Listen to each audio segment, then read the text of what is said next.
বিসমিল্লাহির রহমানির রহিম। প্রিয় দেশবাসী, আসসালামু আলাইকুম। বছর ঘুরে আসছে, আবার ঈদুল ফিতর। ১ মাস রোজা করার নিয়ত নিয়ে আমরা শুরু করেছিলাম, কিন্তু চাঁদ দেখা যাওয়ার কারণে ২৯টা রোজা নিয়েই আমাদেরকে সন্তুষ্ট থাকতে হচ্ছে। তাই এই ঈদে সবাই আমরা যেন পরিবার সহ একসঙ্গে আনন্দ উপভোগ করতে পারি। মহান আল্লাহ পাক যেন আমাদেরকে সেই সুযোগ দান করেন।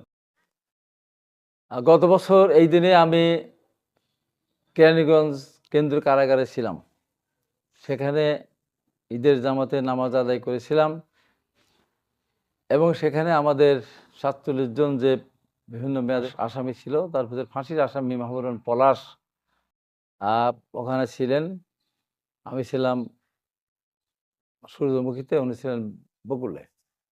ঈদ ঈদের নামাজ একসাথে আদায় করার পর আমরা একসাথে কোলাকুলি করেছিলাম। এবার আল্লাহ পাক সুযোগ দিয়েছেন বাইরে এসে মানুষের সাথে ঈদ পালন করার। আমাদের নেতা জনাব তারেক রহমান দীর্ঘদিন এদেশে ঈদ করতে পারেন না, এদেশের মানুষের সাথে প্রিয় আপনজনদের সঙ্গে ঈদ করতে পারেন না। আমাদের নেত্রী, দেশনেত্রী বেশ কয়েক বছর যেদিন রোজা শুরু হয় সেদিন উনি এতিমদের সঙ্গে ইফতার করতেন দীর্ঘদিন যাবৎ, ক্ষমতা থাকলে অথবা ক্ষমতার বাইরে থাকলেও। উনিও দীর্ঘদিন কয়েক বছর উনি এতিমদের সাথে ইফতার করতে পারেননি। এই সমস্ত কিছু জ্বালা যন্ত্রণা নিয়ে আমরা এবার ঈদুল ফিতর পালন করব, উদযাপন করব। এখন অপরদা রয়ে যাবে যদি আমাদের নেতা, দলের ভারপ্রাপ্ত চেয়ারম্যান মহোদয় জনাব তারেক রহমান বাংলাদেশে ঈদ করতে পারতেন, তাহলে আমাদের ঈদটা পরিপূর্ণ হতো।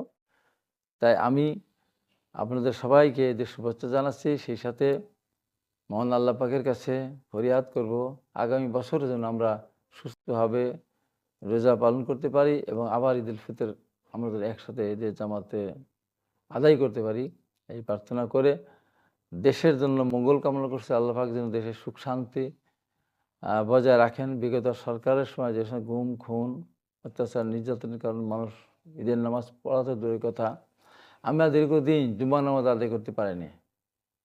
অনেক মানুষ, হাজার হাজার মানুষ, লক্ষ লক্ষ মানুষ তারা রোজা রেখেছিল কারাগারে, ঈদের জামাত পড়েছিল হয়তো কারাগারি।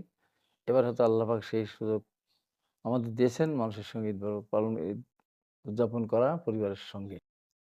এটা বলে আমি দেশের আগামী দিনের সমৃদ্ধি কামনা করে আপনাদের সবাইকে জানাচ্ছি ঈদ মোবারক।